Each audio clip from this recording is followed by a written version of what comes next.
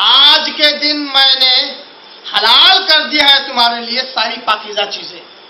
جتنی پاکیزہ چیزیں تھی اللہ نے حلال کیا. دیکھیے اس بات سے اللہ تعالیٰ اپنی بات کی ابتدا کر رہا ہے. میں نے جتنی پاک چیزیں تھی اے مسلمانوں تمہارے لیے حلال کی ہے. آخری ایام کی آیتوں میں سے ہے. آخری ایام کی آیتوں میں سے. وَطُعَامُ الَّذِينَ أُوتُوا الْكِتَابَ حِلٌّ لَكُمْ، اور کھانا ان لوگوں کا جو اہل کتاب ہے وہ تمہارے لیے بھی حلال ہے. اہل کتاب کا ذبیحہ وہ تمہارے لیے حلال ہے. اہل کتاب اگر وہ کوئی ذبح کرے کوئی چیز وہ بھی بسم اللہ اوپر بولتے تھے. بتوں کے نام نہیں کرتے تھے. کسی پیر شہید ولی یا ان کے کسی بھگوان یا ان کے کسی گاڈ کے نام پر وہ ذبح نہیں کرتے تھے. 14.5 سال پہلے جب یہ آیت نازل ہو رہی تھی اہل کتاب میں بھی ایسے اہل کتاب تھے کافی حد تک تو بسم اللہ اکبر اللہ کا نام لے کر ذبح کرتے. تو اللہ نے کہا وَطَعَامُ الَّذِينَ أُوتُوا الْكِتَابَ حِلٌّ لَكُمْ، اہل کتاب کا ذبیحہ تمہارے لیے حلال ہے، ان کا کھانا تمہارے لیے حلال ہے. وَطَعَامُكُمْ حِلٌّ لَهُمْ، اور تمہارا ذبیحہ تمہارا کھانا ان کے لیے حلال ہے. اہل کتاب کو مسلمانوں سے مشابہت اللہ تعالیٰ کروا کر بتلا رہا ہے کہ ان کا ذبیحہ ان کا کھانا تمہارے لیے حلال، تمہارا ذبیحہ تمہارا کھانا ان کے لیے حلال. اب یہ تو ہوگا کھانا، کھانے میں ایک اور کھانا بھی آتا ہے جنسی کھانا. والمحصنات من المؤمنات، اور پاک باز عورتیں مومنہ عورتوں میں سے. پاک باز عورتیں، پاک دامن عورتیں جو اپنے آپ کو بچائے رکھ رہی ہیں زنا سے بدکاری سے، ایسی عورتیں مومنہ میں سے.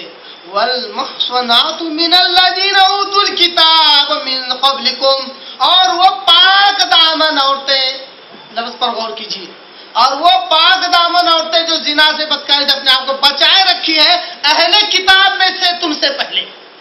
مطلب تمہاری کتابیں نازل ہونے سے پہلے، اسلام سے پہلے جو اہل کتاب ہے ان میں کوئی عورت ہے جو پاک دامن ہے، اپنے آپ کو پاک دامن رکھتی ہے، پاک باز ہے، زنا سے بدکاری سے بچاتی ہے، بچتی ہے، اہل کتاب میں سے ہے.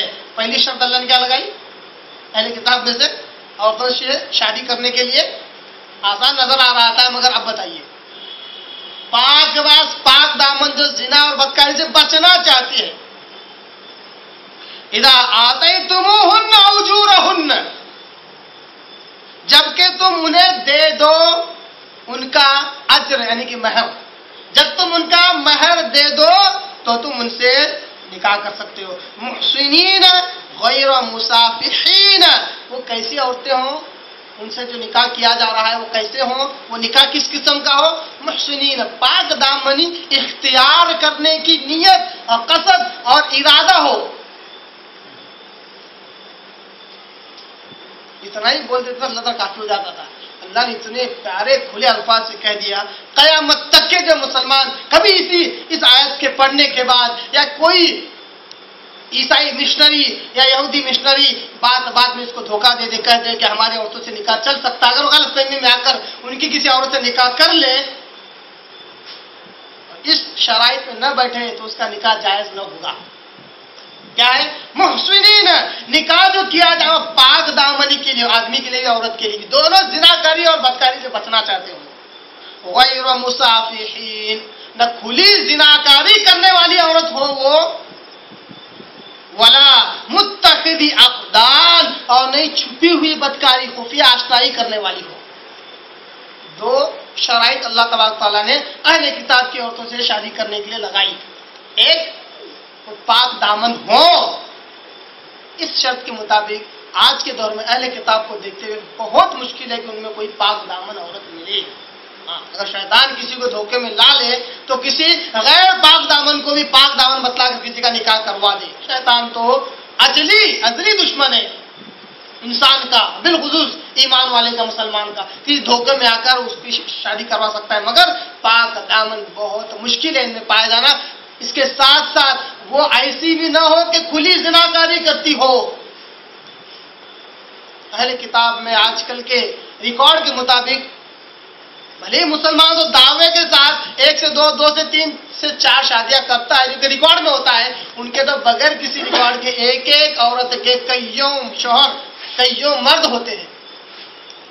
شادی سے پہلے کئیوں بوائے فرینڈ ہوتے ہیں، شادی کے بعد کئیوں مرد ہوتے ہیں، کئیوں سے شادی ہوتی ہے، کئیوں سے اس کا ٹوٹ جاتا ہے، اور اس میں کوئی سسٹم، کوئی طور طریقہ نہیں ہے.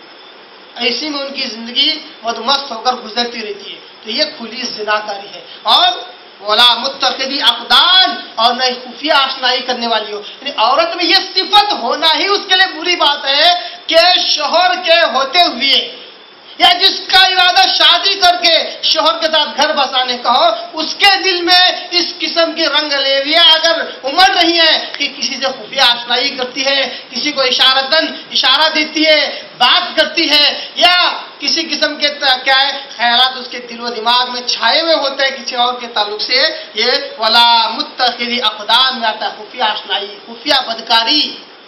خفیہ آشنائی جب ہوتی ہے تو وہ خفیہ بدکاری تک اس کا انجام پہنچ جاتا ہے.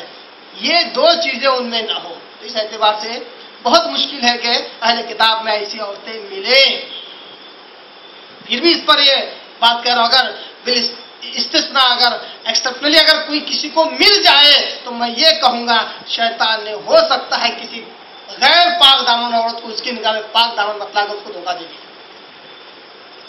اس بات پر دعویٰ کیوں کر رہا ہوں؟ انشاءاللہ دلائل آپ کے آگے رکھوں گا، صحابہ کے اقوال، اور دوسری مفسرین نے بھی یہی کہا ہے کہ بہت مشکل ہے کہ آج کے دور میں، آج کے علماء نے بھی یہی کہا کہ آج کے دور میں کوئی اہل کتاب میں سے عورت ملے جو پاک دامن بھی ہو، زناکاری سے بچنا بھی چاہتی ہو، خفیہ آشنائی سے بھی بچ رہی ہو، خفیہ آشنائی کی اس کی نیت نہیں ہے، اور نہیں کھلی ہوئی زناکاری بھی وہ نہیں کرتی ہے. بہت مشکل ہے. وَمَن يَكْفُرْ بِالْإِيمَانِ فَقَدْ حَبِطَ عَمَلُهُ. کہا اللہ نے، دیکھیے اس آیت میں جائز چیز کو اللہ نے کہا، جیسا کہ سورہ بقرہ کے آیت میں اللہ نے جائز حکم بیان کیا، یعنی جو جائز ہے، یعنی نکاح کر سکتے ہو جائز. اس طرح یہاں بھی اللہ نے کہا کہ تمہارے لیے حلال ہے وہ، تم ان سے نکاح کر سکتے ہو جائز. اب فرض کا ذکر اللہ تبارک تعالیٰ کر رہا ہے. کیا؟ وَمَن يَكْفُرْ بِالْإِيمَانِ. اور اب جو کوئی کفر کرے ایمان کے ساتھ، یعنی ایمان کا انکار کر دے، ایمان چھوڑ بیٹھے، فَقَدْ حَبِطَ عَمَلُهُ. تو یقیناً اس سے سارے اعمال برباد ہو گئے. اس میں بالخصوص آدمی کی طرف اشارہ ہے جو کسی اہل کتاب کی عورت سے شادی کرنے کے لیے جائے، ان آیتوں کو مد نظر رکھتے ہوئے یا اسلام کی جائز امور کا خیال رکھتے ہوئے، اور وہ اپنے دین سے ہاتھ دھو بیٹھے. ایمان بچانا فرض ہے، نکاح کرنا جائز، صرف سہولت دی گئی ہے، ٹھیک ہے. تو جو ٹھیک ہے اس کے کرنے کے چکر میں اگر فرض چھوڑ دے، یعنی ایمان نہ بچائے اور کفر میں مبتلا ہو جائے.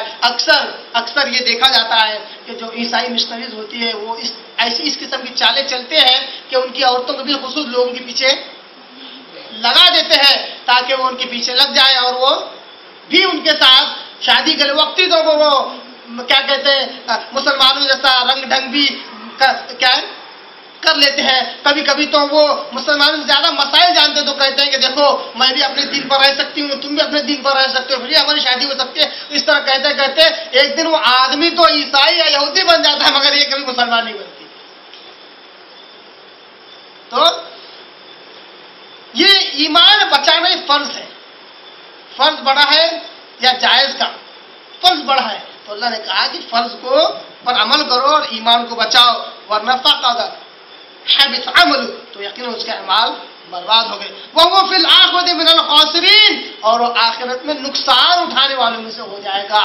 قرآن میں جہاں پر بھی آخرت کے نقصان کا ذکر ہوا وہاں پہ جہنم کا ذکر ہوا. وہ فی الآخرۃ من الخاسرین، تو آخرت میں جہنمیوں میں سے ہو جائے گا. جس کا ایمان اس کے ہاتھ سے نکل گیا، جس کے اعمال ہی پوری طرح ضائع ہو گئے، وہ جہنم میں ہی جائے گا.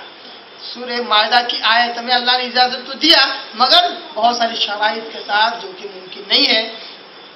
تو معلوم ہوا کہ وہ غیر مسلموں سے اہل کتاب سے نکاح کرنے میں بہت بڑا رسک ہے. ایمان کے جانے کا بھی خطرہ ہے. اگر ایمان جانے کا خطرہ نظر نہ آئے تب بھی انہیں پاک دامنی کا ملنا بہت مشکل ہے. کھلی زناکاری بھی ان میں عام طور پر پائی جاتی ہے اور چھپی ہوئی خفیہ آشنائی اور بدکاری بھی ان کے اندر پائی جاتی ہے. تو ان سے پرہیز ہی کریں. اللہ یہ بات کو آگے کہتا ہے اولئک یدعون الی النار، یعنی مشرکہ عورتوں سے، بت پرست عورتوں سے یا مشرک مردوں سے نکاح کرنا گویا کہ کیا ہے، اولئک یدعون الی النار، وہ لوگ آگ کی طرف بلاتے ہیں، جہنم کی طرف۔ تم سے نکاح کرنے کا مقصد یہ ہے کہ تمہیں تمہارے دین سے پلٹ دے، تمہیں تمہارے دین سے پلٹ دے، تمہیں جہنم کی طرف یہ بلاتے ہیں۔ واللہ یدعو الی الجنہ والمغفرہ بإذنہ، مگر اللہ تبارک و تعالیٰ تمہیں بلاتا ہے جنت کی طرف اور اپنی مغفرت کی طرف، اپنی مرضی سے، اپنے حکم سے۔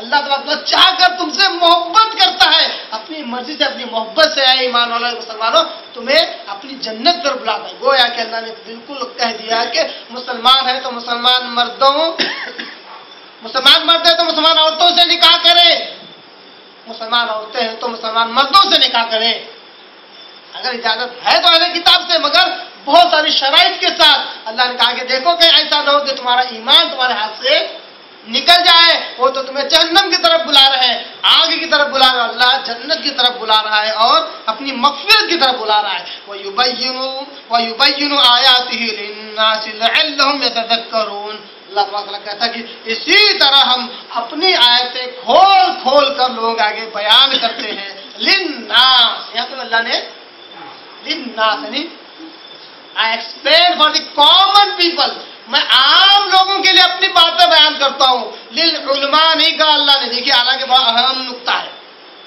کس کا؟ نکاح کا نقطہ۔ ہاں کیا کہتے ہیں، اہل کتاب سے نکاح کرنا نہیں کرنا، اکثر علماء کا بھی اس میں اختلاف ملے گا آپ کو، کوئی کہے گا کرنا ہی نہیں، کوئی کہے گا نہیں کرنا۔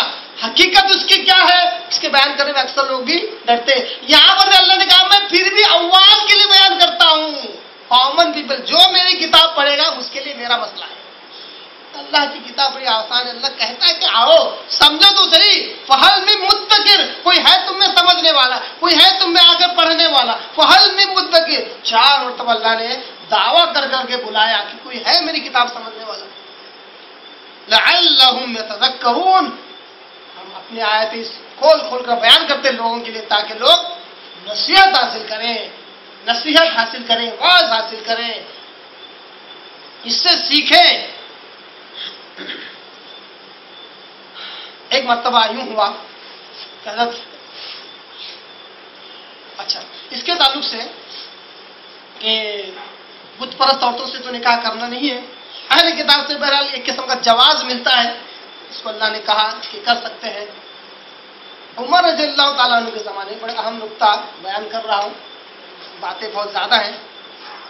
عمر رضی اللہ عنہ کے دور میں، دور خلافت میں، عمر رضی اللہ تعالیٰ عنہ نے ایک طرح سے اسٹرکٹلی یہ کہہ دیا تھا کہ مسلمان مردے سے مسلمان عورتوں سے شادی کرے۔ اہل کتاب بہت ساری تھی، انہوں نے کہا تھا کہ نہ کریں۔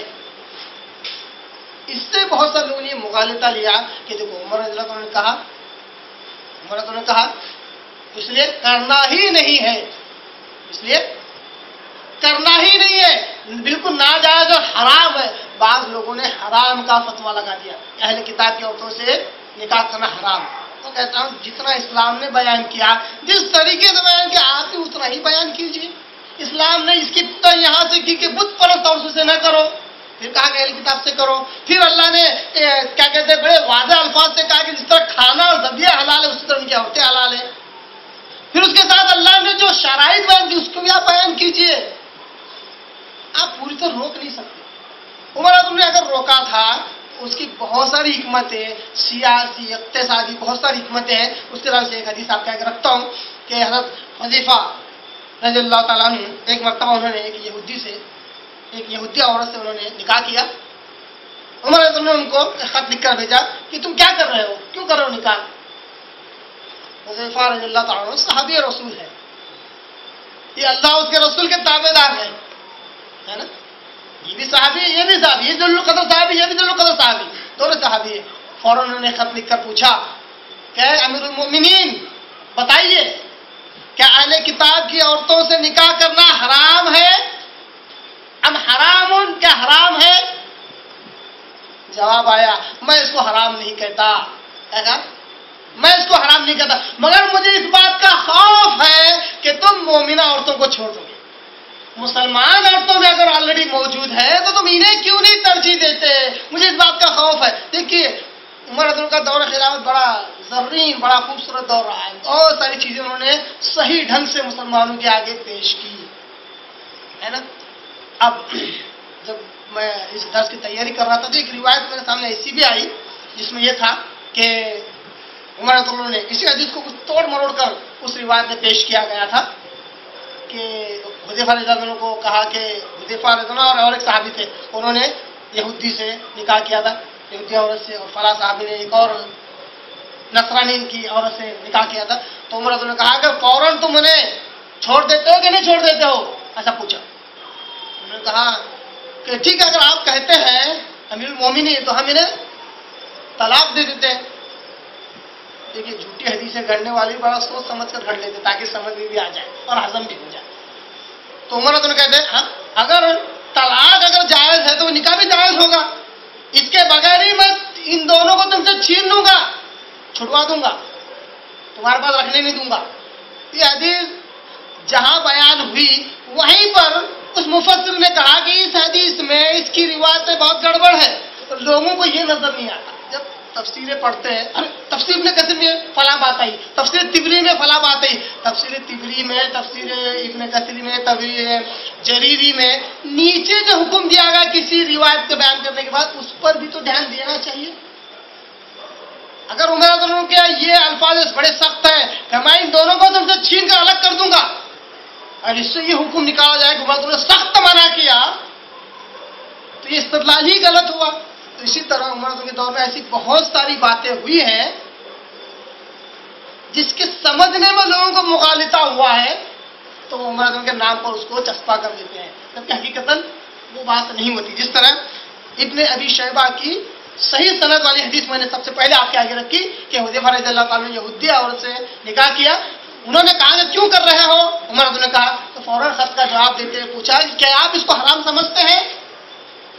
انہوں نے کہا میں اس کو حرام تو نہیں سمجھتا، مگر مومنہ عورتوں کو مجھے ڈر ہے کہ تم مومنہ عورتوں کو چھوڑ دو گے. بڑا پیارا سا جواز اور کیا بہترین وجہ انہوں نے بیان کی. کہا کہ واقعی مسلمان عورتیں اگر ہیں تو تم کیوں کرو، ان کا نقصان ہو جائے گا. تو یہ سیاسی اعتبار سے جو ایک نقطۂ نظر تھا اس کا خیال رکھتے ہوئے عمر نے اس پر پابندی تو نہیں بلکہ اس پر اعتراض کیا اور کہا کہ یہ نہ کیا جائے. اسی طرح ایک بڑا اچھا قول آتا ہے صحیح بخاری کے اندر حضرت عمر رضی اللہ عنہ کے بیٹے کا، حضرت عبداللہ ابن عمر رضی اللہ تعالیٰ عنہ، جن کے تعلق سے آپ صلی اللہ علیہ وسلم نے کہا تھا کہ اللہ اس کو دین کا علم دے. آپ صلی اللہ علیہ وسلم نے حضرت عبداللہ ابن عمر رضی اللہ عنہ کو کیا کہا تھا؟ اے اللہ تو انہیں دین کا علم دے. اور حضرت عبداللہ ابن عباس کا کہا تھا اللہ انہیں قرآن کا علم دے. ان کو کہا تھا اللہ انہیں دین کا علم دے. اتنی زیادہ حدیثیں ان سے مروی ہیں عبداللہ ابن عمر رضی اللہ عنہ سے کہ کیا بتائیں. اور جگہ جگہ پر کبھی کبھی تو باپ کے خلاف بھی بولتے ہم کو نظر آتے ہیں. عمر نے ایسا کہا، ایسا نہیں، حقیقت میں ایسا ہے.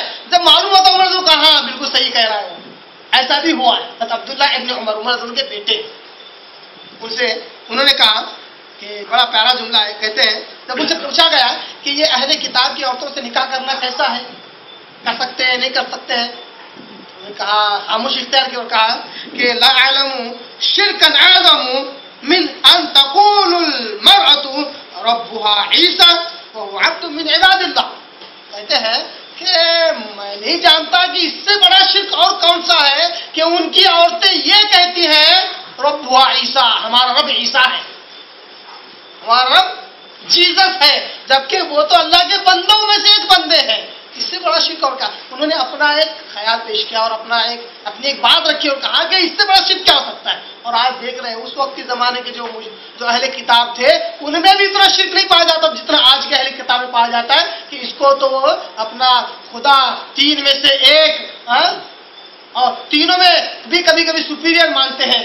تو ان میں تو اور زیادہ شرک پایا جاتا ہے. اس نقطے کے اعتبار سے بھی اب اہل کتاب سے نکاح نہیں کرنا چاہیے کیونکہ وہ وہی مشرکین میں سے آ رہی ہے، کیونکہ شرکن اعظم کا لفظ استعمال کیا، اس سے بڑا شرک اور کیا ہو سکتا ہے. تو حضرت عبداللہ ابن عمر رضی اللہ عنہ کی بات سے معلوم ہوا کہ اہل کتاب کی عورتوں سے نکاح کرنے سے پرہیز ہی کرنا چاہیے. وہ بھی اس کا جواز ہے مگر فرض کے مقابلے میں اس کی کوئی اہمیت نہیں ہے. ایمان بچانا بڑا اہم ہے. آئیے اب جس طرح کہہ رہا ہے کہ اللہ تعالیٰ کہ